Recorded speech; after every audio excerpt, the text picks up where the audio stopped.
governed by Islamic laws of their own making. Yeah, but the and reason that, to me, in my opinion, that constituted a declaration of war. But for whatever reason, opposition figures, so-called human rights lawyers, lots of NGOs have buried their heads in the sand like ostriches and pretended that, somehow we can negotiate our way out of this one, when these guys have stated explicitly that they do not want to negotiate and they will only do that through the barrel of a gun. And the reason why I asked if this was the only action that should be taken in order to sort this matter was because, remember, we had declaration of state of emergency in some local government areas. Yes, we did. And we also had it before, not in this administration though. And what lessons they will learn from all of those? Well, let me put it to you like this. Let me put it to you like this. When the initial declaration was made in some local governments, in selected areas in some of these states, a lot of groups suddenly sprang up. There was the Borno Elders group, which came up and said, no, we don't want military action. In fact, they actually called for a withdrawal of the military from their states. A lot of these pressure groups that sprang up all over the place. And because they were local, the president was under pressure, had no choice but to sort of soft pedal a bit and allow for some kind of deliberation to go on through back channels. Now, at the end of the day, all that has failed. The bombing has not stopped. In fact, it increased in intensity until the president decided to, as far as I could see anyway, from the evidence that we saw, to step up the military effort.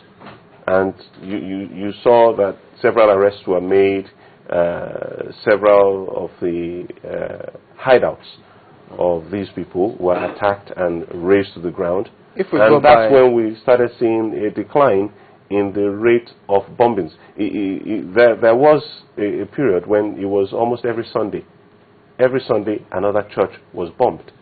But in the last few months, because of the intensification of efforts by the DSS and the Army, intelligence. So it wasn't your force. And the Army,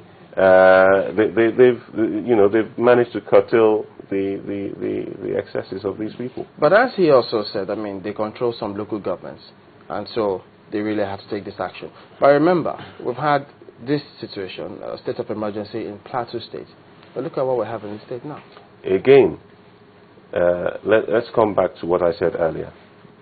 In Plateau State, you have some pressure groups. I think there's the Jasawa group in northern Jos specifically, that form pressure groups of all sorts, and then you have people chipping in their 2 pence from other states, in Bauchi State and so on, where they say, oh, some people have been persecuted and so on and so forth. So you get all these outcries, and some of our media organizations seem to pander to these pressure groups, while all these nocturnal murders and massacres are still taking place. So, in my opinion, what has happened now is that the president has simply gotten fed up of all the, talking back and forth, and decided that, we need to go in with the heavy guns and deal with these guys. Just a few days or a few weeks before this declaration, a committee was set up to carry on with the dialogue. I was going to ask you, we've tried dialogue, but the dialogue table is not yet shut down. So, declaring a state of emergency and the dialogue situation, that's like putting out two coins. Which one are we working on now? Carrot and stick. Carrot, stick. Talk or die. It's either of the two. So you put a gun to their head? Not exactly. You hold out an olive branch, and if they will talk, then that's going to be the option. But if they refuse to talk, this option also has to be on the table. So at the end of the day, it's still on the table. It's still on the table. Dialogue is still on the table. But as the president said, you cannot negotiate with ghosts. People who refuse to come out that's why I say, and talk. That's why I say, look, should we also be concerned to find out, first of all, who are these guys? There are different schools of thought out there about who they are, look, how President Obasanjo came, in my opinion, the closest to identifying who they really are. How do you mean? He went after the elder brother of the late Yusuf, the guy who was killed, their leader, Ahmed Yusuf. Okay, he went after him, sat with him, talked with him, negotiated with him, and agreed in principle on some things that the government might want to do for them. How could that singular action But the result of that conversation was that the man was shot within hours of that conversation. Yeah, but could that singular action have gotten us where we want? Not exactly, but perhaps if they hadn't gone out and shot him, we might still have that channel of communication open. These guys don't want to talk. They don't want to. Somebody opened the channel of communication and they shut it down straight away. But can we say for a certainty that they don't want to talk? Yes, we can. I don't think there's any doubt. I don't think there should be any doubt in anybody's mind as to what their intentions are. They want to supplant the Nigerian state. They want to kick Nigerian authority out of those territories. And they've done that in some local governments, as the president said.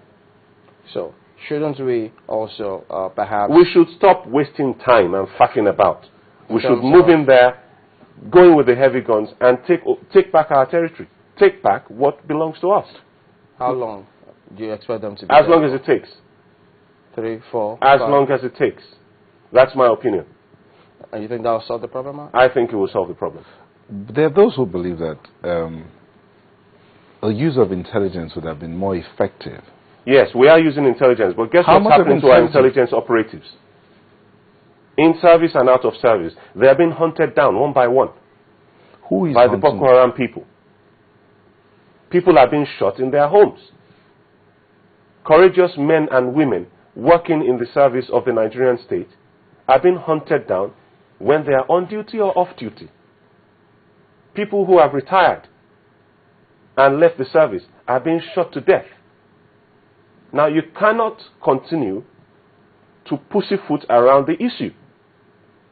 We cannot. Does pussyfooting mean you have an exit plan? I think you have to say that again. If they're going with an exit plan, would you consider that as part of being pussyfooting? And not How do you mean an exit plan? Please an exit plan in the sense that if you go in, you actually say, go in, take down the place, take it by force. You can't expect to stay there forever. Yes, that's why the civil authorities have been left in charge. That's why the political structures have been left in place.